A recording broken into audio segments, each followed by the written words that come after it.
You're listening to the AFTERBUZZ TV Network, now the largest new media platform on the web, and your number1 source for after-show entertainment. Very good, King Johnson.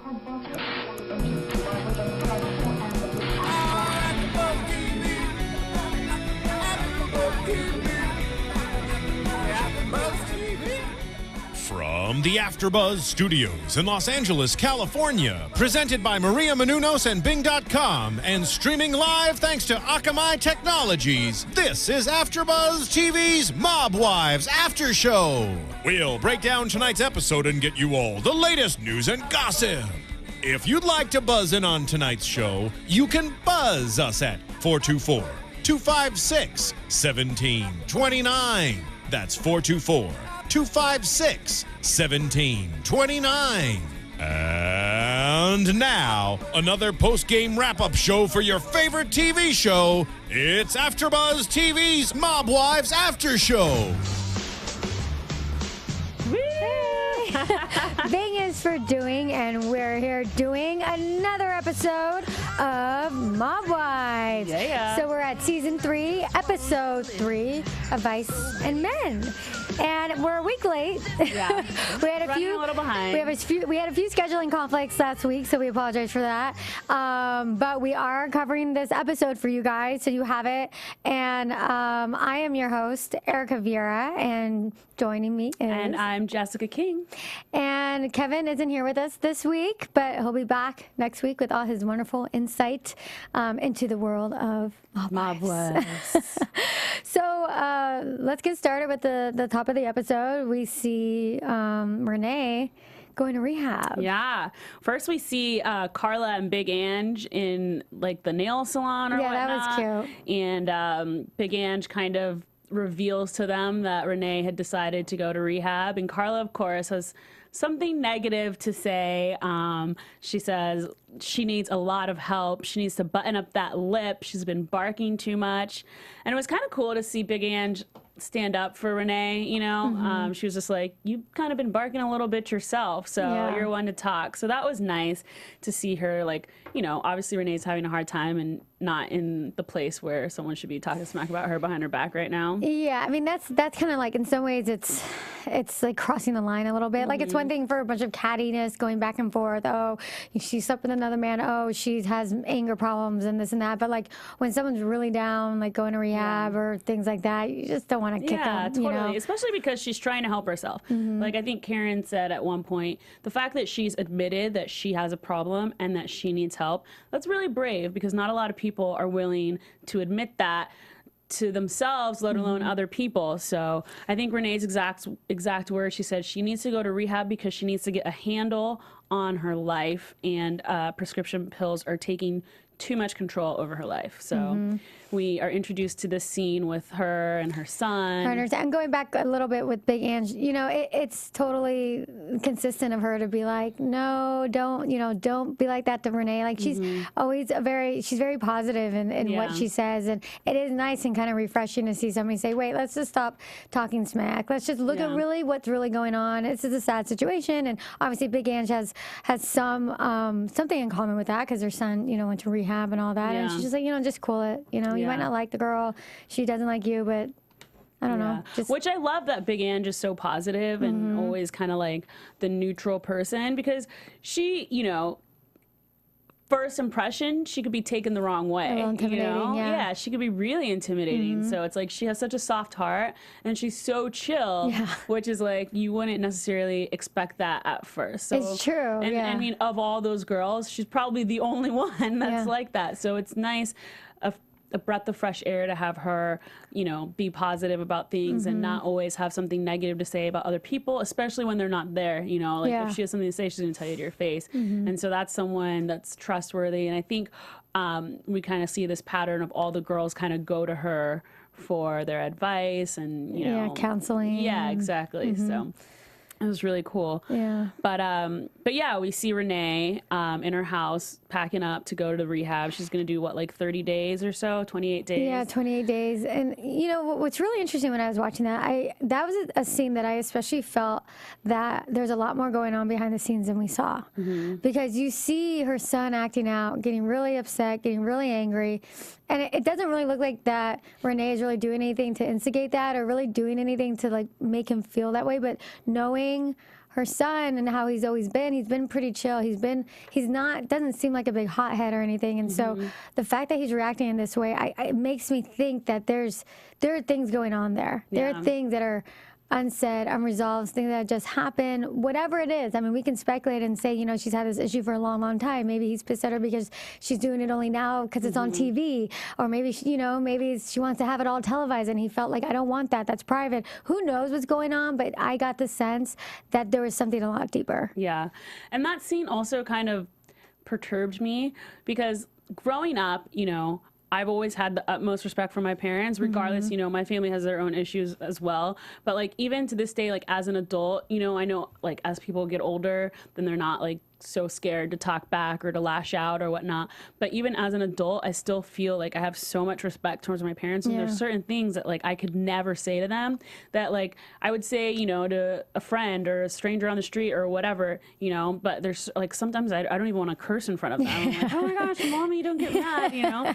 So at first, like it caught me off guard to hear the way that he talks to his mom, but then it's like she talks to him that way. Like she talks to him so inappropriately. Like I can't even count how many times she told him to shut the F up. Yeah. And so then it's like when he lashes out, she's like, don't you talk to me like that. And it's just like, it's hard to understand who's the parent here. Where that's coming from, because it's like she, you know, it's like he can only lead by example, you know? So if he grew up with her talking to him this way and lashing out at him this way, then it's kind of like hypocritical to be like, don't talk to me like that, even though I just talked to you like that, you know? Because he is an adult now and they're both, you know. And he's always been, in some ways, it seems that he's always been pretty respectful to her. Like, and that's the thing that we've said about him, and almost in a miracle is the fact that given everything that he's gone through, he's still, he seems to be a stand-up kid, and he's pretty, you know, respectful to his mother, even though you can tell that there's, you know, he gets kind of upset and after a while he's like, come on, just cut it out. But he's always had that level of respect. So that's another reason why it surprised me too, the way he was lashing out. It just made me think maybe it was there's like the something last going straw on or something. Something, yeah. But yeah, I agree with you. I mean, it's just overall the way that they all seem to communicate with one another, just very, the way they speak to one another, is, you can say passion, but at the same time, it's, you know, throwing the F-bombs everywhere every other second. And it's like, that's how they're brought up. That's what they're used to. And also, like, Renee has almost treated him like a friend, or almost like on the same level, the way that she'll speak with him. And, you know, I remember a scene, and I can't place exactly when it happened, but I think it was when, her ex got arrested. And her son was like leaving because she was going hysterical. She was hysterical, and he left the room, and she's like, "Wait, don't leave me, don't leave me, don't leave me!" And you're just like, "Come on." Yeah. Well, she's very needy in those terms, and that kind of brings me to when we see them driving to the rehab facility, and you know, he's sitting there, like giving her advice. It's like he's the parent, like he's coaching her through this, and it's supposed to be the other way around, you know. And he's telling her, he said, if I could do it, you can do it. And he's like, you know, it hurts like hell, but I figured it out and I get through it. So, you know, you just got to push through and like be an adult about it. And it's kind of crazy to see, like, they've switched roles, you know, like he has to take care of her and protect her. And even she was like, you got to come in with me. You got to come in with me, because he's like the only person that she can really count on right now. I think he's always had that relationship with her, though. Yeah. You know, I think but that's like a lot of pressure for him. I mean, he's only 18. Yeah. It's not like he's, you know, most 18-year-olds are still in school and still relying on their parents and still, you know, so 18 in my mind, my younger brothers are 18 and I still see them as kids. I can't even imagine. So that's like, got to be making things even harder on him, because it's like he has to figure things out for himself, but then he still also has to figure things out for his mom too. Yeah. So. Which makes him even more of like a stand-up guy, and you have a lot of respect for him as a person. He seems very strong, and he's there. Like in some ways he might not agree with everything his mother says, but he's there and being a good son and taking care of her, and like you said, being strong. Like, yeah, at 18 you have a million issues that you're dealing with, and let alone dealing with your pill popping mother. I mean, it's just like, and he seems to have a really good head on his shoulders, so at least Renee could pat herself on the back, like she did something right. Obviously, you know, in terms of raising him, she practically raised him by herself, and so gotta give her credit there. We see like later on in the episode when she's in rehab with like her group or the guide or whatnot, and she mentions, you know, her son was born to 2 addicts and somehow he turned out okay, and the guy says, you know, those are choices, like it doesn't have to be like how you think it should be. And that kind of, I think, hit home for her. Like, he made the choice to be different. He made the choice to, you know, have a good head on his shoulders and make the right decisions. Like, anyone can make that choice. You know, so. I know, I liked hearing that too. In some ways it goes with what he was saying at the other episode. Her son was saying, you know, this is a choice. And she's like, and I know that's the big thing, you know, with Alcoholics Anonymous or, you know, any drug abuse, they say it's, you know, a disease or whatever, but I don't know, there's 2 schools of thought there, and, you know, her son says, you know, it's a choice, and maybe he feels strongly about that because he feels that he himself has made that choice. That he could have gone down that path, but he chose not to.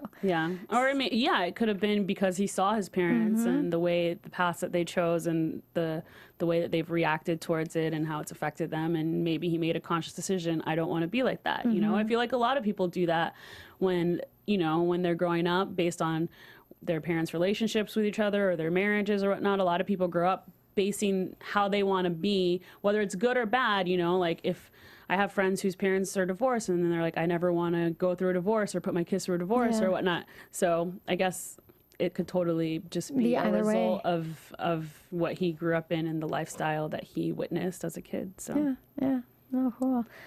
So then we move on to Karen. Well, we have 2 storylines going on with exes. With exes, yeah. We've got Karen and her ex, David. Last episode, her daughter found a thong in the room, and we kind of get introduced to the whole idea about David is with somebody else, spending a lot of time with their daughter. And it was kind of shocking to see that text message that her daughter, I forget her daughter's name, Karina, gave to her mom. I was like, ooh. That's like for a 13-year-old. Yeah, I wouldn't imagine even saying to that mom, my mom now. Yeah, she basically told her that she doesn't want to move with her to New York. She wants to stay with her dad. She wants a relationship with him. That she likes his new girlfriend, and she's teaching her stuff. And what did she say? You shouldn't be annoyed, and you know, basically just accept it. Like that hurts coming from your daughter who you raised for the most part, you know? Yeah, you would think her daughter would be like, who is this girl? I don't want her with Dad. I don't want to be around her. But she's taking a totally different approach. And who knows what's going on? Who knows if this woman is just really spoiling her and trying to be like, yeah, let's do this, let's do that. And who knows what they're saying about Karen. And I mean, and I think Love said this. I think Love said, you got to get on a plane and get to Arizona and see what the hell is going on there. And that's exactly what I would say. Cool. Like, you've got to get on a plane and head home. And because this whole thing is going to move on without you. Like, this whole little whatever family thing or whatever, your daughter, they're going to continue what they're going to do. I mean, you're miles and miles away. And for her daughter to have that kind of nerve to text her mother that, I was just like, yeah, the text message said, you should be happy instead of talking crap and being annoyed. Like, that's a 13-year-old. That is insane. That's so, and the reason why, and of course the 13-year-old's not going to see this, but the reason why Karen's upset is because she doesn't want some random hoochie mama around her daughter. But, I mean, Karen, like we said, choices. Karen made the choice to move out on the East Coast, away from her daughter. And she probably never imagined something like this would happen, but it's a risk you take. And well, that's what, you know, I think Love had mentioned that, you know, when your husband or your significant other is in jail, you always have that hope that you stick by his side and he'll get out and you'll get back together and everything will be fine. But that rarely ever happened. So I think that was a case. I remember in season 1, Karen was still, you know, trying to be there for him a little bit and trying to keep things amicable. But gosh, I don't know. That's crazy. Yeah, that was a pretty that's pretty tough to see. And Karen's a pretty tough cookie in the sense that I don't see her wanting to back down from this, but at the same time, she doesn't want to disrupt the relationship she has with her daughter. So it's a very fine line. She said that herself. Like, I don't want to push her. I don't want to make a move and then push her even further away. Yeah. I mean, I definitely agree with you that she needs to just get on a plane out there and figure things out in person, like going about it over the phone, because she's like such a hothead, you know? So for her to call her ex and just be like, what the hell, you know? Which is what she did, though. Exactly. Which is, it's hard because obviously there's two sides to every story, and we don't get a chance to know her husband that well or to know David that well. But every time that we have been introduced to him, it's always on the phone. Obviously. We've never seen him. And he always seems so chill. He's always like just trying to diffuse the situation. Yeah. So it just comes off like awkward when he's like, hey, yeah, you know, just working out. What's up? And she's like, oh, how do you do your workout? By fucking other girls? You know, it's like, you're like, whoa, oh my God. Like, yeah, she just went at it. Yeah. And I mean, obviously, we don't know how long it took to get into that conversation. It could have been like 30 minutes in. It could have been, they obviously made it seem as if it were right off the top of the conversation, like, hi, how are you doing? You have a new girlfriend? Yeah. But I just think that she has to figure out a way to communicate better than, like, I know when someone starts talking to me like that or cursing at me in that way, I immediately feel attacked, and then I immediately get defensive, and then nothing ever gets accomplished. Nothing gets resolved. You know? So it's like she has to figure out a way, because she's such a hothead with everyone in her life, not just with her ex. She has to figure out her communication skills and that kind of thing. So I don't know. Yeah, I mean, I feel like with Karen, she called David, and the one thing that I have an issue with, especially if I were Karen, would be that this is Karen's house that she owns, pays for, and David is living there for free. Yeah. So now David is living there for free with his girlfriend. Yeah. And I would be like, then get out of my house. Yeah. Like, if you're going to have a girlfriend, have a girlfriend, but get out of my house. Don't, your girlfriend's sleeping, I don't know their sleeping arrangements, but even still, like, really? And that is just, I would be like wanting to put my hands through that phone and strangle him, because I would feel so, in some ways, it's such a disrespect to everything, the whole situation. It's like, dude, have some appreciation for the fact that you're there for free, you're not paying anything, and then and not just bring your girlfriend around. Yeah. So she said that in one of her interviews today too. She was like, I take care of you, I give you money, like I pay for everything, especially since you just got out of jail. Like, where's the loyalty? She's like, have some respect. Are you kidding me? He's a guy and he wants some. Then take it away. I mean, I don't know. I mean, it's a tough situation because obviously her daughter's living there too. So it's like, if her daughter doesn't want to live with her, and then she can't live with her dad if she's not paying for it, then it's just going to put her on her daughter's bad side. And it's because Karen's not there. Karen needs to be there then. I mean, granted, she's doing the show, and which like brings you to the question: what's more important? Like, is the show, is this fame or whatever it is that you're getting, recognition of the show, more important than like salvaging your relationship with your daughter? Because she's at that age, she's 13, she's very impressionable. God. Yeah, it's a crazy age. And like, this is the stuff that, like, she's growing up to be an adult. Like, this is the stuff that's gonna be like, ingrained into her head and her mind, like, well, my mom left me to be on this, and so these are crucial years, these teenage years, I feel like. Yeah, I mean, I think part of the plan obviously was for Karina to come out and live with her, and obviously that's the plan that Karen wanted, I would think, and this was just a temporary situation for her to live with her dad. But doesn't sound like she wants to move. And most kids at that age don't want to move away from their school and what they're used to and their whole life. So, but I mean, for Karen, maybe this is the point where she's like, I need to take a little bit of a break from the show. Like maybe she should go to Arizona for a little bit without the cameras around and without, you know. Or she forces her daughter to move. I mean, still her daughter. Her daughter's 13. It's not like she's adult yet. You know, make her move. I don't know. I don't know what the solution is, but something has to happen because this isn't right. So, and then so then we hear another X story with Love, and that was kind of where you're like, whoa, okay, that's crazy. Yeah. So she has her ex, Ray, who basically she found out had kids through artificial insemination. Yeah, he had his eggs frozen and went to jail before he went to jail, and then had 2 girls artificially inseminated, so he had twins. Yeah. Like, what? Wait, were they twins? Yeah, they're twins. But they're in two different people. How is that? I don't know. Love referred to them as twins. I don't know if they can actually be twins because you've got the DNA of the mothers, right? And so they each have different DNAs. I don't know. Yeah, they're probably just maybe they were born on the same day. I don't know. I mean, that's just the whole. I mean, Love said that he had twins, so I have no idea. Maybe he just used a surrogate and used another girl. I don't know. Yeah, who knows? I have no idea. Yeah, the logistics are kind of odd, but I mean, Love. I mean, I would be thinking the same thing. It's like, well, thanks. Yeah.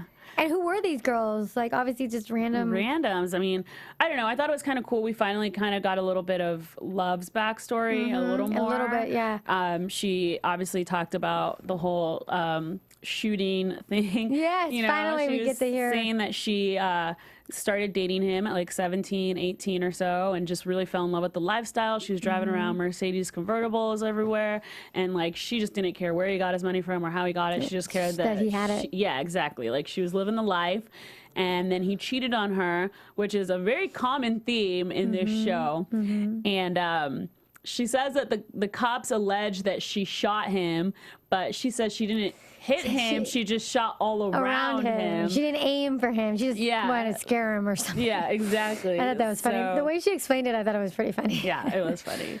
But I mean, I thought it was cool to get a little more of the backstory because, you know, when she was introduced, we heard like, oh, she shot her husband and that kind of stuff. But it was nice to focus on her a little more. Like she actually had a little more airtime this episode instead of just like popping in and out. Yeah, you know? Giving her opinion on things. But it was crazy. I mean, she had like a really emotional conversation with Karen and just like kind of just was really hurt by this whole twins thing. And even with Big Ann, she was saying like, why wouldn't he choose her? But I mean, can you blame her? Yeah, Big Ann's like, because you're crazy, you know. But I mean, it's gotta hurt. It's gotta hurt, you know. And does she have any kids? Love? I don't think so, no. Yeah, and I wonder if she wanted to, you know, if she wants to have kids. Yeah. Because then that hurts even more, you know, if you don't have any and you wanted some and that was your guy you're with for a long time. So I can imagine that hurting big time. Yeah. So that's too bad for her. But we saw, in that storyline, we saw a little bit of her emotion there, a little bit more of herself come through, which is nice. It kind of developed her character a little bit more.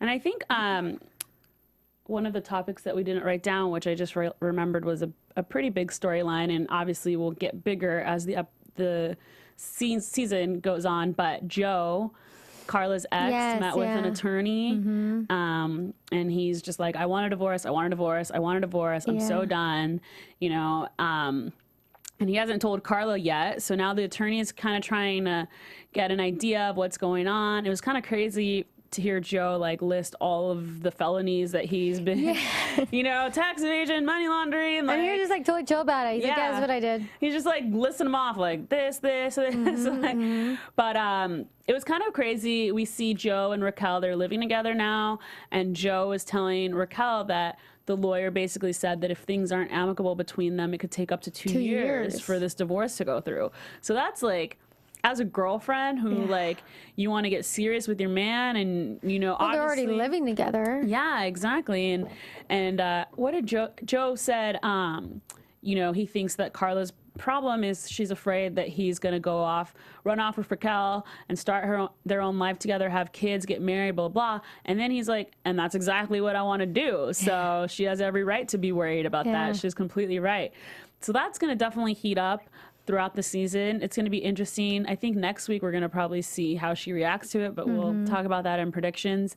But I just get so annoyed by Raquel and like her just getting all up in the mix with that relationship, because I just don't think she has a right to, like, I get it. Like, she's outspoken. She probably wants like her airtime and whatnot, but her just being like, from what I hear, Carla's so nasty. I know. And like, I'm pretty tough. Yeah, like, I don't let, like, anything get in the way of me and my man. It's the Puerto Rican in me. I know. It's like, Raquel, shut up. Let them. I know it's hard not to get into it, I'm sure, like, if they're really, really serious. Like, I have friends who are married and, you know, dealing with the ex-wife and all that stuff, and I know that it gets really dicey at times.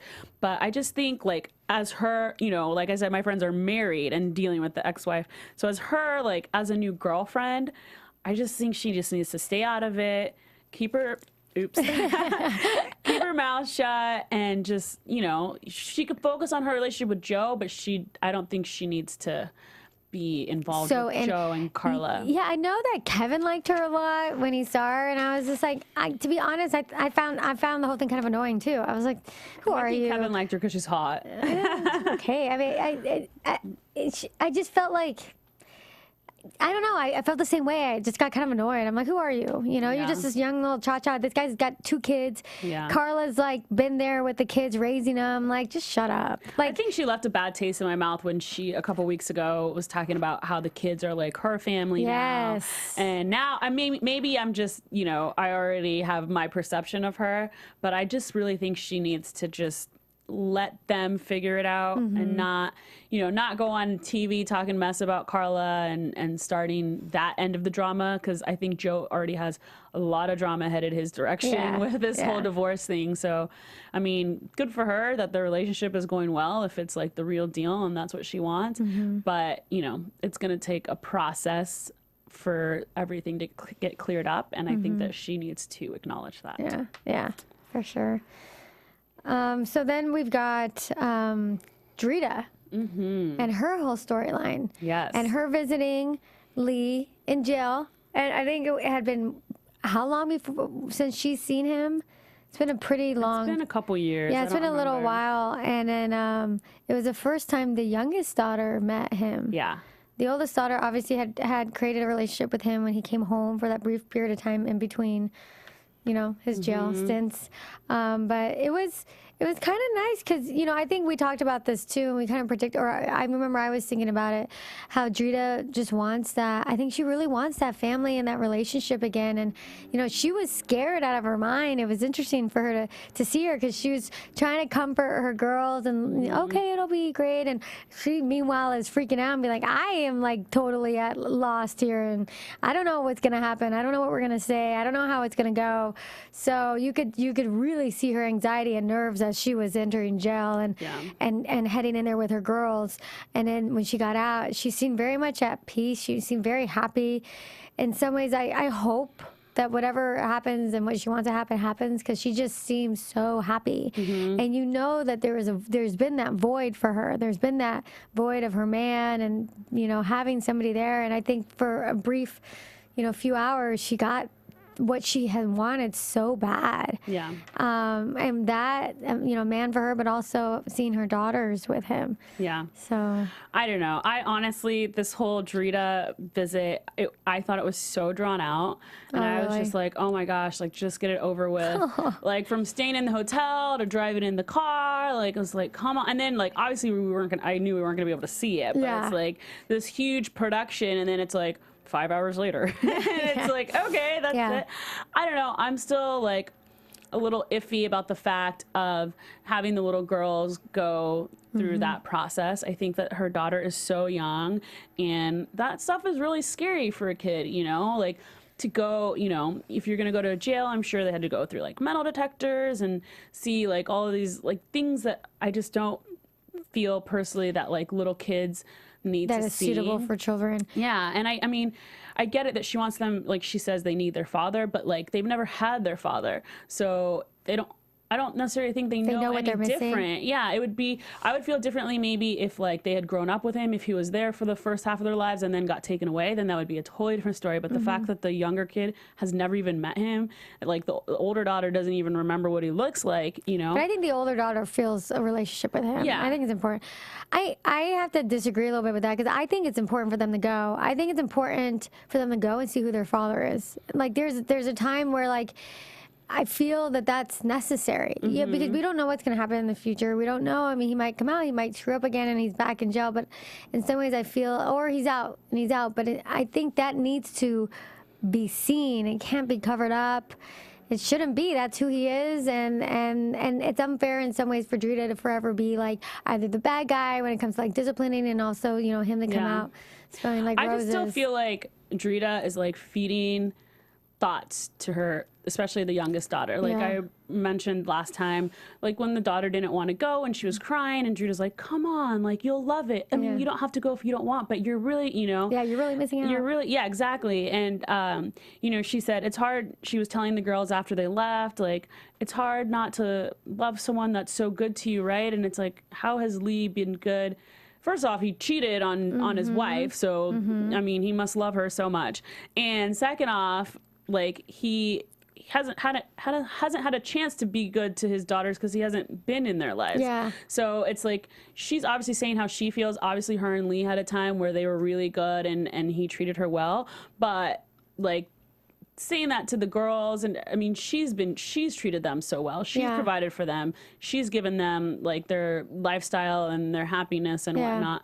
So I don't know, even when she was saying to the daughter, like, you didn't even want to leave, huh? And the little girl was like, yeah, I did. Yeah. And then Drita was like, no, remember? You were saying no. So you feel like she's kind of almost like manipulative to her children. Yeah, like, I don't know. It's just like, I feel like it's such a scary process to begin with. So instead, like, obviously Drita's more biased because she's like, obviously so attached to Lee and has this love for him, and they have a huge history together, and he's the father of her children, and that love will never die, I'm sure. Yeah. But I just kind of wanted to see her be more sympathetic about it towards her girls, to realize that this could be such a scary process for them, rather than trying to like convince them that it's great and that it's amazing and whatnot. And I'm sure there's a ton of people out there who disagree with me, so please let me know. Like I can take it, but that's just how I felt about the situation. Yeah, I mean, I felt like I said before. I think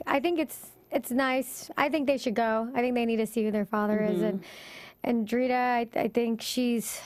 I don't know. I think she's trying with her girls, and I think she wants more than anything that family. I think she could have a great family if she moves on. Yeah, finds another guy. She could probably find a great guy. Yeah, like, she she's can. Beautiful. Yeah. She has amazing kids. I don't think she wants. I think she wants. I really think she wants to make it work with Lee. I think she wants to try and make it work. I mean, he's coming out soon, and we'll see what happens. Only time will tell with this. If he's out and then she's like, nah. Then I can see her moving on. But I think there's something about she's holding on to something.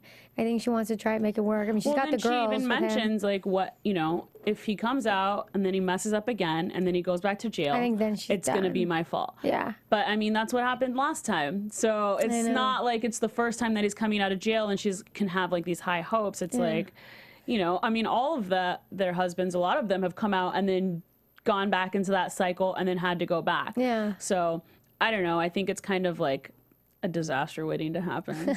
I don't know. I mean, it sounds bad, but I also was kind of like when she was with her best friend and her friend was trying to convince her, you were so happy with him and you told me, she was like reminiscing about a time that they were all together and she was like, I just love Lee so much and I just always want to be in love with him like this. But it's like, as a best friend, it was so weird for me to hear that because I would be like, he cheated on you. Like, I don't understand it. I was thinking that too when I heard her say that. I was like, yeah, but he cheated. And I don't know. But I don't know, because then you think, oh yeah, that's nice. They had that relationship. She had that love, and it's almost like telling Drita what she wants to hear.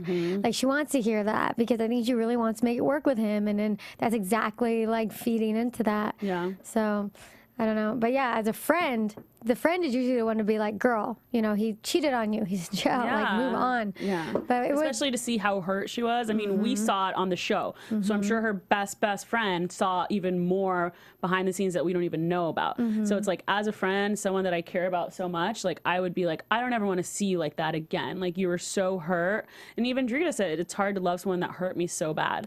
So it's like, I don't want to see my friends go through that. And I mean, I get it. Everyone deserves a second chance and whatnot, but it's like, I'm sure she had to lean on her friends so much when it happened because she didn't have her husband to lean on. So it's like, I'm sure her best friend saw like the brunt of how distraught she was, and like Drita tries to put on a tough face a lot, but I'm sure at some point she has her breaking points, and she has those people that she can let her guard down with, and that girl probably is one of them. I found that odd to be like, this is my best friend, and she's trying to convince me to go back with this guy who ripped my heart apart. You know? I mean, it's a different reality when you're you know, you're dealing with someone in jail, because you don't get that closure, you don't get that you don't get that ability to like hash it out, and all the things that you do when you're in a normal relationship where both parties are present and there, and I think the kids have a lot to do with it. I mean, it's not just, if it was just her and him and they had no kids, I would say dump them in a heartbeat. No question, you know, like, but they've got the kids, and I think whatever wants that family of the kids and to make it work. Yeah. So I don't know, but yeah, guys. So those of you, most of the people that listen to us on iTunes. So definitely go onto iTunes, rate us, comment. We love to see what you guys have to say. You know, rate us 5 stars, hopefully. We're here doing this show for you guys, and you know, we definitely hope that we're giving you what you want. But give us some feedback. We definitely read it all, and we love it. And also the same thing with YouTube. You know, we got some viewers on YouTube, and check us out there, and comment us and all that fun stuff. 5 stars! Yay! So I think that pretty much wraps up the episode. Yeah. I think we covered most points. What about your predictions? And now, your AFTERBUZZ TV predictions. My favorite part. I know. What do we see a lot in scenes? Yeah, there's like that fight. Yeah, that was going on. Which I have no idea who that is. Yeah, like, I wasn't clear on what that was. And is that Big Ange's husband or something? I don't know. That was one thing. Actually, we didn't mention that. It looks like she kicked out her husband. So, because it was at the birthday party or restaurant or something. Well, it was at the Drunken Monkey, the bar that she owns. So it was there, but I wasn't really clear based on the preview. Yeah, they didn't really give a lot of info. We did see Big Ange though, so that's why my first instinct was that maybe it's her husband or something. Yeah. Especially since she was just talking about him and how their relationship isn't good and he's not a good husband and whatnot. But yeah, that was crazy. I mean, I guess not crazy for this show, but yeah. And then they're alluding to the fact that it looks like Drita and Ramona, her daughter, is having a birthday party and wants to invite Drita's daughter. And obviously Ramona and Drita don't get along. So that's a tough situation when your kids are friends. And I think it was Karen that said the last time we were all together, you know, obviously they were like jumping over tables and stuff. So that should be interesting. And a little girl's birthday party, come on, that's not the time and the place. Yeah, so. But what do you do? Like, is it the sort of thing where like, honey, you know, mommy doesn't get along with. You're like, how do you approach that? I would think that the women would. Well, I think they would go, and the little girl would go, and but I think I would hope that as mothers they wouldn't exhibit that kind of behavior in front of the girls. I mean, I'm sure in real life it probably would be a lot easier to avoid. Like you could probably have someone else drop your daughter off or whatnot, but for the purpose of good television, you know, they're going to be there. Yeah. There's going to be some kind of drama. Who knows? Who knows? And then Joe, we see he tells Carla that he spoke with an attorney. And she's not happy. That story is definitely going to get hotter and hotter as the weeks go on. So. I feel like that's going to be a big drawn out one throughout this season, like a main plot line because it's just going to get uglier and uglier. And uglier. And then there's a big storm. So I don't know. That's right. Yeah. Is that like Hurricane Sandy or something? I think so, yeah. That's crazy. That'll be really interesting, so, actually. That'll be. Yeah, it is crazy. a Hurricane Sandy. So, yeah, Jessica, where can everyone find you? Find me on Twitter at I am Jessica King. And you can find me, Erika Vieira, at Twitter at Erika Vieira LA. ErikaVieira LA. Thanks, guys. Bye. From Bing.com, executive producers Maria Menounos, Kevin Undergaro, Phil Svitek, and the entire AfterBuzz TV staff. We would like to thank you for listening to the AfterBuzz TV network. To watch or listen to other after shows and post comments or questions, be sure to visit AfterBuzzTV.com. I'm Sir Richard Wentworth, and this has been a presentation of AfterBuzz TV. Buzz you later. The views expressed herein are those of the hosts only and do not necessarily reflect the views of AfterBuzz TV or its owners or principals.